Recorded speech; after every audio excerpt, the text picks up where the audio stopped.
Olá pessoal, muito bom dia. A gente está aqui muito atento desde sexta-feira ao rompimento da barragem da Vale, lá em Brumadinho, na região metropolitana de Belo Horizonte. Já são 60 mortos confirmados, o que a gente obviamente lamenta profundamente, Para mim, eu que sou mineiro, o Felipe também tem família mineira, já passei por lá várias vezes. É algo realmente inimaginável, algo que a gente realmente lamenta muito. Quero dizer, começar hoje dizendo que realmente os nossos corações estão com as famílias, com as vítimas. Foi bem difícil acompanhar nos últimos dias todas as notícias envolvendo e as famílias lá lamentando e procurando os seus parentes, Bom, é preciso trabalhar aqui o nosso dever fiduciário com quem nos acompanha, nos leva a trazer visibilidade do que está acontecendo na Bolsa, o que pode acontecer com o Vale na Bolsa diante disso tudo. Sexta era feriado em São Paulo, a Bolsa não abriu, mas os recibos de ações lá em Nova York caíram 8%, chegaram a cair 13%, mas fecharam com queda de 8%, e até agora já caem mais de 15% aqui em São Paulo. Eu olhei agora há pouco, estava caindo 17%. E aí eu trouxe o Felipe aqui, tudo bem, Felipe? Bom. Trouxe o Felipe aqui para comentar, Tem muita gente falando nas redes sociais da posição vendida em Vale, que o Felipe tinha sugerido para os clientes da Empíricos lá no dia 16 de janeiro, que se a Bolsa fechasse agora, multiplicaria o valor investido por umas 5 vezes, mais ou menos, E é óbvio que ninguém fica feliz em ganhar dinheiro com uma tragédia como essa, e por isso a gente trouxe o Felipe aqui para explicar o real motivo da operação e também para contar um pouco para a gente, o que ele vê para o futuro de Vale. Felipe, você pode começar explicando um pouco a operação, por que você tinha sugerido essa put de Vale no dia 16 de janeiro? E aí, só antes do Felipe começar, a gente está com o chat ao vivo, quem quiser mandar dúvidas aí pode mandar, que a gente também responde aqui com o Felipe. Bom, Lu, primeiro eu preciso me solidarizar, e deixar aqui meus sentimentos para as famílias, e jamais glamorizar ou me vangloriar de qualquer tipo de lucro que os nossos assinantes, a Empíricos não teve nenhum lucro com isso diretamente, a Empíricos só publica ideias, mas que os nossos assinantes tenham apurado com essa indicação que decorre, o lucro decorre de uma certa forma da tragédia. Ninguém queria lucrar com a tragédia, isso está muito claro e que todos nós estamos muito sensibilizados. Depois você vai contar o que a gente está fazendo, Vou. Tá bom. Acho que você mesmo pode contar, se quiser começar já, pode falar com isso. Assim, eu queria que... Vamos falar disso então no seu tempo para preservar o seu roteiro aí. Mas assim, a operação de Vale, primeiro, obviamente, jamais esperaria que isso fosse acontecer, Mesmo depois de ter acontecido Mariana, ninguém levou para a modelagem de Vale o risco de ter um novo rompimento de barragem em tão curto intervalo de tempo, Então, eu ainda considero que esse evento foi um Black Swan, um cisne negro, um evento raro, de alto impacto e imprevisível antes, Depois que acontece, ele se torna absolutamente previsível. Pode ter uma discussão técnica aqui se foi um Black Swan ou um Grey Swan, um cisne cinza, que ele seria previsível, dado que já aconteceu Mariana, seria previsível um novo rompimento de barragem. Mas isso é uma discussão meio de sutilezas ou de taxonomia da coisa. O que importa é que não se esperava isso agora e eu jamais antecipei qualquer coisa desse ponto. Sob a ótica aqui estrita, pensando das finanças, até com um pouco de vergonha, que eu falo isso, mas assim, sobre essa questão de ter ganhado, nossos assinantes terem ganhado com isso, decorre de um acerto financeiro da sorte, Ninguém esperava isso. Agora, quando você monta esse tipo de estratégia, qual era a estratégia? Basicamente, a gente indicou a compra de puts, opções de venda de Vale. Então, assim, você comprou o direito de vender Vale, as ações da Vale, num determinado preço. Então, e um preço bem longe do preço atual. Então, vamos supor que as ações estivessem R$15 e você comprou o direito de vendê-las a R$10. O direito de vender a R$10 algo que está 15, você quer vender por 10 algo que está 15? Não, ninguém quer. Então esse direito vale pouco. Agora, se essas ações que estão 15 passam a valer 8, o direito de vender por 10 o que está 8 passa a valer muito. Então, as puts, as opções de venda, principalmente essas fora do dinheiro, aquelas cujo preço, o direito de venda está com preço muito abaixo do atual, elas se beneficiam muito, essas puts, da queda das ações subjacentes, As ações de que derivam esse derivativo, Sim. E aí o Felipe, que é CEO da Empíricos, também colunista do Seu Dinheiro, anunciou hoje de manhã no Day One, que é a principal newsletter da Empíricos, que vai para você aí todo dia de manhã, para quem é leitor da Empíricos, ele decidiu fazer uma doação em nome da Empíricos para as vítimas de Brumadinho e sugeriu que os leitores que acataram a sugestão também lá no dia 16 de janeiro fizessem o mesmo, né, Felipe? Conta pra gente um pouco dessa decisão aí. Porque assim...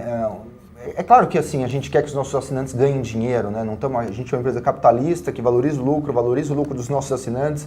Tem até que tirar um pouco dessa culpa católica de que ganhar dinheiro é coisa feia, né? É uma das nossas bandeiras éticas aqui, inclusive. Mas ganhar dinheiro numa situação dessa é constrangedor, né? Definitivamente não era esse o objetivo. Então a gente está nessa campanha com todo mundo, né? Se você não participou dessa operação também, para que o que você puder aí, a gente está fazendo uma doação, também não ganhamos diretamente com isso, estamos doando. Então você que está nos assistindo agora, também fica o convite, a gente vai publicar aqui a instituição que a gente... Sim, algumas perguntas já nesse sentido aqui, né? O João pergunta, bom dia, eu gostaria de doar parte do lucro, mas não direto à prefeitura, como a Empíricos fez, porque eu não tenho certeza de o dinheiro chegar às mãos corretas. Alternativas, e o Maurício fala a mesma coisa, eu quero doar, mas não para o governo e sim para os desabrigados. Então, a gente teve uma dificuldade, na verdade, desde sexta a gente está atrás dessa instituição para a qual doar, sem ficar preocupado de se o dinheiro vai chegar ao destino, né? A gente até chegou a pensar nos donativos também, mas não faria sentido. A própria Defesa Civil falou que eles estão com pouca infraestrutura lá para receber os donativos. Então, o que a gente se preocupou em fazer é chegar até eles o dinheiro da forma mais institucional possível, né? E aí o que a gente achou foi esse programa lá dos voluntariados do Banco do Brasil, que sim, é junto com a prefeitura, que aí, para quem quiser anotar aí, a agência é 1669 dígito 1 do Banco do Brasil, conta corrente 200 dígito 3 e o CNPJ 18363929, 1000 de ré 40. A gente vai colocar aí também abaixo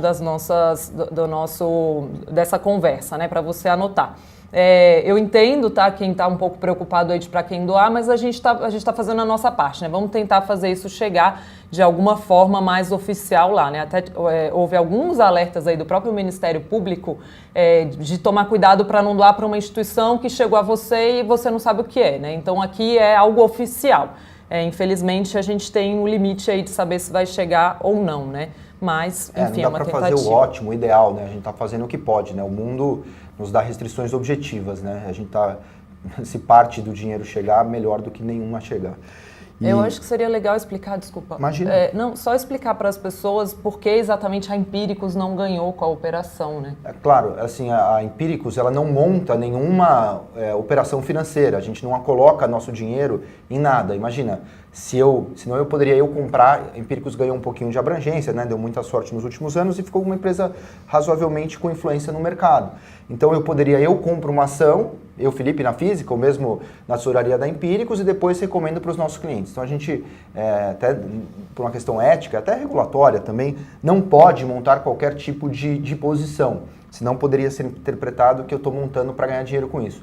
Nós somos apenas uma publicadora de conteúdo, é isso que a gente faz, essa é a nossa natureza. A gente publica revistas digitais sobre finanças. Essa é a nossa, é como se a gente fosse Folha Invest, só que a gente é Empíricos, e aí dá indicações de investimento. Então eu só ganho dinheiro com assinaturas das nossas publicações e eventualmente publicidade dentro das nossas publicações também. Mas até como você falou hoje de manhã, a gente poderia se beneficiar indiretamente via mais assinaturas, uma satisfação do cliente, né? Então também é uma forma de não, né, de recompensar, de não ganhar tanto dinheiro com isso, de alguma forma ajudar, né? Enfim, é um dilema ético, né? A gente ficou aqui um pouco nesse conflito, né? Como ajudar, os clientes ganharam dinheiro, né? Mas como lidar com isso, né, Felipe? Não é fácil. Não é fácil, assim, e que bom que os assinantes estão ganhando dinheiro também, sabe, com as nossas publicações. Acho que não é feio isso, sabe? E tem que também separar um pouco as coisas, que assim,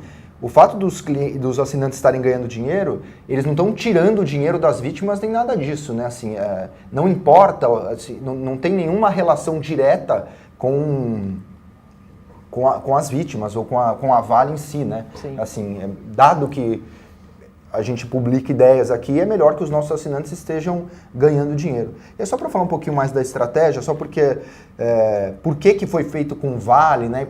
Na verdade, nesse aspecto, foi bem uma escolha meio aleatória, né? A gente estava com uma visão, como é a minha cabeça, e essa é a lição aqui que eu gostaria de deixar para o investidor, que é mais uma vez mostrando a importância desses eventos raros, né, de coisas que acontecem e que a gente não sabe que poderiam acontecer. A gente tem sempre uma tendência, uma arrogância de achar que a gente consegue em tudo que a gente faz na vida, né? Isso se tem o overconfidence, né? Tanto trabalhado nas finanças comportamentais, um excesso de confiança nas próprias competências. Isso no mercado se traduz na capacidade dos analistas, dos gestores, dos grandes investidores acharem que conseguem antever os movimentos. A gente acha que a gente não consegue antever os movimentos, a gente está bem ciente da nossa incapacidade. Então eu acho que as pessoas se dividem entre aquelas que não sabem e aquelas que não sabem que não sabem. E o primeiro grupo está em grande vantagem, né? Você reconhecer a própria ignorância é ótimo. Então, assim, a gente estava otimista com bolsa e recomendando para os nossos assinantes, assim, monte uma grande posição em bolsa e em juro longo, né? Ou seja, o kit Brasil, né? Tudo que ganha com o Brasil se dando bem, dá para comprar e de fato a bolsa vinha subindo e tal. E aí, para proteger-nos de nós mesmos, né, das nossas próprias ideias, eu gostaria de comprar alguma posição que, como eu expliquei, ganharia com a queda do mercado acionário. E o mercado brasileiro tem poucas alternativas, né? Seria mais Ibovespa, eu poderia comprar puts de Ibovespa, de Itaú, de Vale e de Petrobras. Como eu estava mais preocupado com um choque que viesse do setor externo, porque eu acho que o mercado interno vai muito bem, com a economia se recuperando, os lucros corporativos subindo muito e o Bolsonaro aprovando as reformas, eu queria pegar alguma coisa que fosse muito afetado pelo cenário internacional. Então, basicamente, sobraria Petro ou Vale, porque só tem opção líquida basicamente dessas 4 coisas. Tirei Itaú e Ibovespa, sobrou Vale e Petro. E aí foi, na verdade, jogar uma moeda para cima e caiu em Vale. Essa é a verdade. E aí aconteceu o que aconteceu e aí os assinantes ganharam esse dinheiro todo e agora a gente está tentando aqui devolver um pouquinho dentro de tudo que aconteceu. Sim, já chegaram algumas perguntas aqui sobre o futuro, né? E o que esperar daqui para frente para a Vale? Não é a primeira vez que isso acontece, né? Há 3 anos a gente viu acontecer lá em Mariana. O volume em metros cúbicos, ao que parece, dessa vez é menor, mas o número de vítimas é grande, né? A Vale teve bloqueado pela Justiça 11 bilhões de reais já e o Conselho de Administração já suspendeu a distribuição de dividendos e juros sobre capital próprio. Qual é o impacto esperado sobre a ação da Vale, Felipe? Dá para dizer algo agora? Vou tentar, assim, na verdade eu acho que a gente não sabe ainda, de novo, e acho que quem está tentando dimensionar agora está meio precipitado. Tá? O futuro sempre é meio impermeável, opaco e tal, mas agora ainda mais. Você não sabe o tamanho da multa, você não sabe qual vai ser o tamanho do custo, qual a implicação para as novas licenças, qual a implicação para as negociações de Samarco, e não é só o quanto será a nota de crédito será reavaliada. É claro que o impacto estrito na ponta do lápis é pequeno em termos de produção para a Vale e tal, mas os desdobramentos são grandes, né? Muda um carimbo, né, sobre Vale, né? De novo, se antes era um Black Swan, essa questão, né, se era um cisne negro, essa questão do rompimento de barragens, isso não ia para a modelagem de Vale, agora ela tem que sofrer um de-rating, ela vai negociar com múltiplos mais descontados, porque agora virou um fator de risco propriamente, as pessoas jamais vão modelar Vale como modelariam antes, entrou de fato no modelo, porque ele está mapeado esse risco, né? Outra coisa, eu acho que o fluxo do estrangeiro ficou meio sem momentum, acho que tem muita notícia negativa para vir e difícil ter algum trigger positivo. Então, por mais que tenha ficado barato, e eu acho que está barato mesmo, eu acho que o fluxo de Vale hoje é um play tanto de minério, então esse play de minério ele migra para BHP e Rio Tinto, elas estão subindo lá fora hoje, tanto absorvendo esse fluxo quanto por uma ideia de que, olha, vai ter restrição de oferta, então o minério de ferro pode subir. E o fluxo de caras que queriam jogar Brasil via Vale, eu acho que esse cara se dispersa por Petrobras igual. Então e Gerdau, né? Mas Gerdau em menor instância. Então eu acho assim, é difícil saber o que acontece estritamente com Vale, mas assim, não saber é diferente de não agir, né? O que a gente faz, a gente não sabe muito direito o que é a vida e a gente está aí vivendo, né? Como viver num mundo que a gente não entende, essa é a nossa tarefa aqui. Então a gente decidir sobre Vale a partir dessa opacidade que é o mundo, do futuro. Eu acho que assim, as ações podem até subir porque elas estão baratas, mas eu acho que o investidor não deveria comprá-las nesse momento. Eu acho que o investidor deveria evitar as ações nesse momento, porque perde fluxo. Eu acho que assim, não é uma ação que vai atrair fluxo, está sem momento e com chance de vir muitas notícias negativas. E quem estava vendido faz o que agora? Das opções? É isso. Olha, para os nossos assinantes a gente está soltando alertas, já fez isso agora. Fiz questão inclusive de soltar primeiro para os assinantes, evidentemente, do que de soltar publicamente, para que eles realizem o lucro, né? Então eu acho que assim, ganhamos dinheiro com essa tragédia, aconteceu, é o que é. E agora está na hora da gente colocar no bolso e, se puder, a gente dividir um pouquinho aí com a sociedade, devolvendo um pouquinho dessa operação através dessa doação que nós mesmos estamos fazendo. Fica a convocação aqui nesse sentido. Legal. O peso de Vale no índice, Felipe, é 11%, né? Isso deve afastar o Ibovespa, você mesmo falou que você estava otimista com o índice, né? Isso deve afastar o Ibovespa de forma significativa daquela esperada marca dos 100 mil pontos? Não, acho que não. Assim, pode atrasar um pouco por uma questão objetiva, né? Hoje mesmo está caindo e é muito por conta do peso da Vale nesse negócio. Agora, mesmo Vale, eu acho que assim, pode cair mais um pouco, mas também não tem muito mais para cair, eu acho, assim. E acho que vai subir a despeito de Vale, sabe? Acho que o movimento que eu estava esperando era tão maior que eu acho que a gente está falando de um ciclo aí de anos e de uma multiplicação das ações mesmo, por conta do avanço dos lucros que a gente vai ver e por conta de um reapressamento geral de Brasil, por conta da diminuição de risco. Então você continua comprador de Ibovespa? Super comprador de Ibovespa. E, assim, com tranquilidade, acho que Vale sozinha não vai arrastar o índice para baixo, não. Acho que o fluxo que estava em Vale, pouco vai se dispersar em outros players de mineração no mundo, mas vai se dispersar propriamente dentro da Bolsa Brasileira mesmo, indo para Petro, indo para talvez bancos também, para surfar um beta play de Brasil, né, uma sensibilidade a Ibovespa de forma geral, mas não vejo aí uma âncora tão grande assim para o Ibovespa, não. Chegou uma pergunta aqui por e-mail de que tipo de empresas ou setores você acha que podem sofrer impactos indiretos da tragédia de Brumadinho? A gente até estava comentando sobre isso hoje cedo. Né? Olha, eu acho assim, vai ter uma pressão grande, né, por maior rigor nas licenças ambientais, na necessidade de uma reavaliação mais criteriosa e tal. Então, todas aquelas empresas que dependem de licenças ambientais ou, de certa forma, estão expostas a esse tipo de risco, tanto do rompimento quanto da obtenção de licença, deve sofrer aí de novo, vai para o modelo um fator de risco um pouco maior, isso se reflete em maiores taxas de desconto nos modelos, isso implica um menor potencial de valorização para essas empresas tão sensíveis, né? Então, todo cara que depende de licença ambiental ou tem risco de algum desastre ambiental, eu acho que esse cara você vai ter que ter algum desconto aí pequeno também, não acho que seja grande coisa, mas alguma coisa em torno de 3 a 5% no potencial de valorização dele. Então você vai ver esses caras sofrendo um pouquinho aí, principalmente no curto prazo, a respeito disso. Por outro lado, ele pode criar, eu acho que oportunidades em setores que dependem um pouco. E quando você chama atenção para um problema desse, você tem que trazer o governo para dentro. Então você tem que fazer marcos regulatórios mais rígidos e objetivos. Então, embora no curto prazo não esteja tão claro, eu acho que isso pode trazer, principalmente para o setor de saneamento, uma maior atenção aos marcos regulatórios, até retomando um pouco da ideia da federalização do marco regulatório no setor de saneamento. Você vai precisar regular esse cara de forma adequada, você vai precisar trazer o governo e você não vai deixar que as coisas se deem de formas tão fluidas e soltas. Então, nesse sentido, pode até ser bom, embora o mercado não vá perceber isso no curto prazo, mas no médio e longo prazo o setor de saneamento sendo regulado, o que nesse caso é bom, porque vai trazer regra do jogo clara, objetiva e federalizada. Então você pode ver Copasa, Sabesp e Sanepar andando aí de forma positiva, na minha opinião. A Vanderleia diz, Felipe, mesmo que você se sinta culpado por ter dado a recomendação e ter ocorrido um incidente com a Vale, nós, investidores pessoa física, temos sempre que agradecer por você ter dado um tiro certo.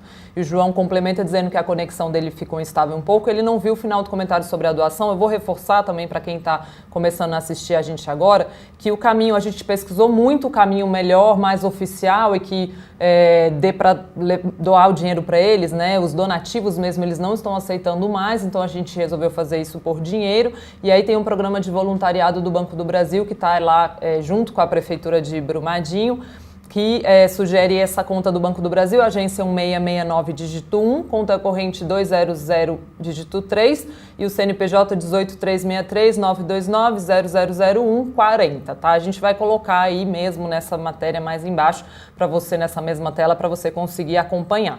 Chegaram algumas perguntas aqui sobre fundos também, tá? E aí tem uma pergunta para quem investe em fundo, deve se preocupar com fundos expostos em Vale? Eles obviamente vão sofrer, tá? E aí eu já tenho conversado com alguns gestores que tinham, né? E aí de gestores de destaque que estavam com uma posição significativa, você tem a Alaska, que tem muito cotista pessoa física, tem a Dynamo, né? Que é uma gestora que está fechada há muito tempo, mas é considerada a melhor gestora brasileira de bolsa. Tem a Perfin, que é uma também que tem muito cotista pessoa física, porque tem uma aplicação mínima lá via XP baixa.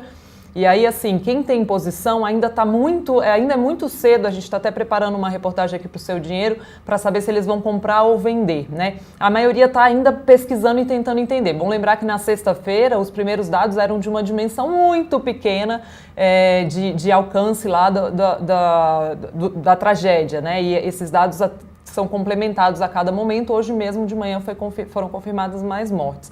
Então, eles mesmos estão um pouco quietos, tá? O que eu já ouvi da Alaska, para quem tem aí o fundo, é que eles pretendem ficar um pouco de olho, ainda estudando, e dependendo do tanto que cair, comprar mais daqui a uns 3 dias. Mas, por enquanto, eles também não estão comprando nem vendendo, é mais ou menos 8% do Alaska Black, o fundo que está no varejo, tá? Posso fazer um pequeno comentário sobre isso? Pode. Assim, é uma falsa sensação também, assim, de que as pessoas que trabalham no mercado financeiro, estudam Vale, elas sabem demais, tem uma espécie de informação privilegiada, ou estão sabendo de coisas que as pessoas físicas não estão sabendo.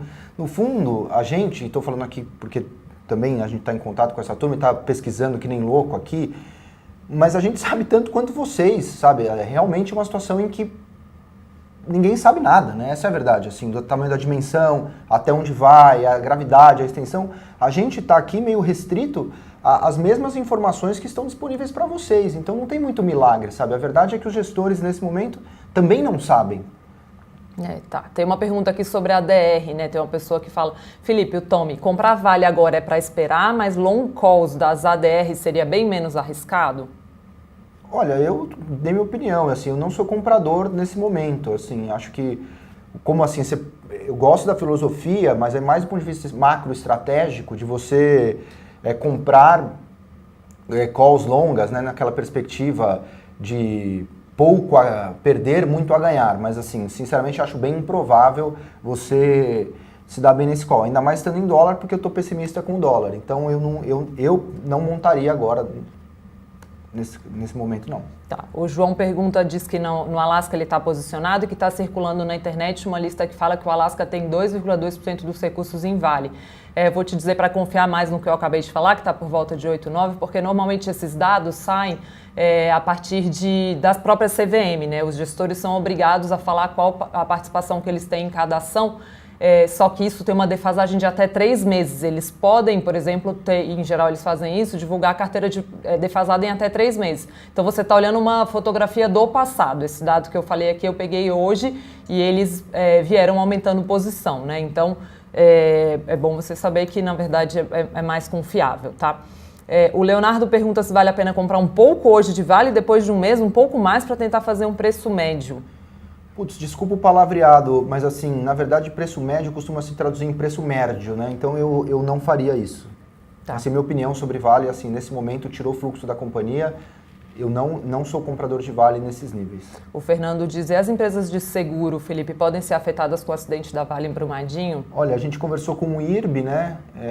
E a gente, que é uma indicação da Empíricos de compra, e eles mostraram impactos bastante limitados a respeito. Então a gente, obviamente, tem um pequeno, pode ter algum pequeno efeito ali, mas a gente acha que para o tamanho da companhia, e escrevemos isso inclusive para clientes hoje, para assinantes, e não nos parece um impacto muito relevante. Tá, é bom dizer que a cobertura de acidente por rompimento de barragem, pelo que o Gui, né, que é o nosso analista, levantou lá, é de $100 milhões de cobertura máxima. E aí a seguradora fica com 50% do risco e o restante fica com a resseguradora.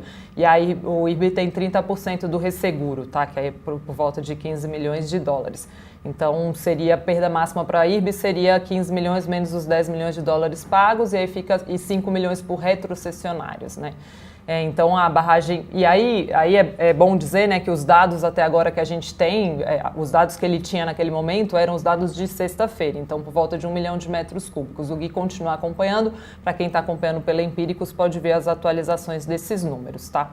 Mas você podia ir atrás disso também para o seu dinheiro. Também podemos ir atrás para o seu dinheiro. A Bruna está fazendo agora uma reportagem sobre a questão de quem tinha nos fundos e conversando com os gestores, tá? Então, se você quiser acompanhar aí a Bruna Furlani e o Vinícius também em cima, a gente está fazendo um levantamento dos relatórios. Já saíram novos relatórios hoje de manhã. O próprio Mary Lynch, que tinha feito um relatório na sexta, usando como base aquele dado do 1 milhão de metros cúbicos, que foi o primeiro a ser divulgado oficialmente, estava errado, né? Parecia que a tragédia era muito menor.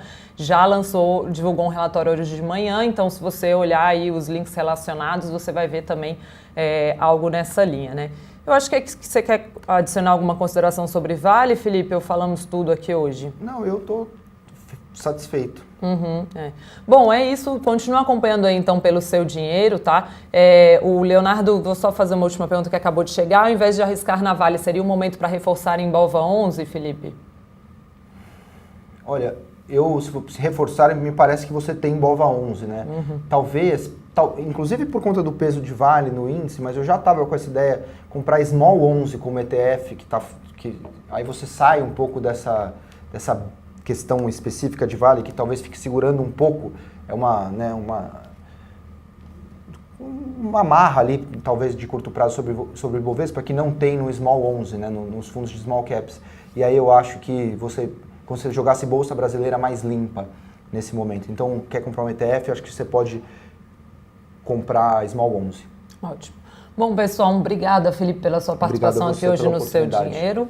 Ele fica aqui, essa coluna fica gravada, você pode ouvir mais tarde para tirar suas dúvidas. Eu já deixo aqui o pré-convite para que o Felipe volte mais vezes aqui para comentar o que está acontecendo aí na Bolsa. É sempre muito bom ter ele por perto com a sua mente iluminada nessas horas. Parece. Queria reforçar muito a questão da doação, tá? Acho que nessas horas é importante a gente se engajar dessa forma também, né? Para quem é investidor é um pouco triste ver o que acontece nas redes sociais num momento como esse, a demonização do dinheiro, né? A gente não concorda com isso, tá? Ganhar dinheiro não é feio, não é errado. É óbvio que a gente não queria que isso acontecesse agora, é óbvio que a gente não queria que a posição vendida acabasse com ganhos dessa forma, a gente preferia que acabasse com ganhos de outra forma, mas aconteceu e eu acho muito legal o que o Felipe fez, tem alguns comentários aqui, quero agradecer o feedback de vocês e quero incentivar vocês a fazerem o mesmo também, tá? Então já tá aí no chat, também vai estar na matéria, a Agência Conta do Banco do Brasil foi a forma melhor que a gente encontrou. Se alguém souber de alguma forma oficial e taxada e mesmo selada, né, positiva e melhor de fazer isso, por favor, comunique a gente que a gente vai atualizando aqui a forma de fazer. Obrigado por ter doado também, por ter participado da live hoje. Um abraço e até mais. Valeu, pessoal.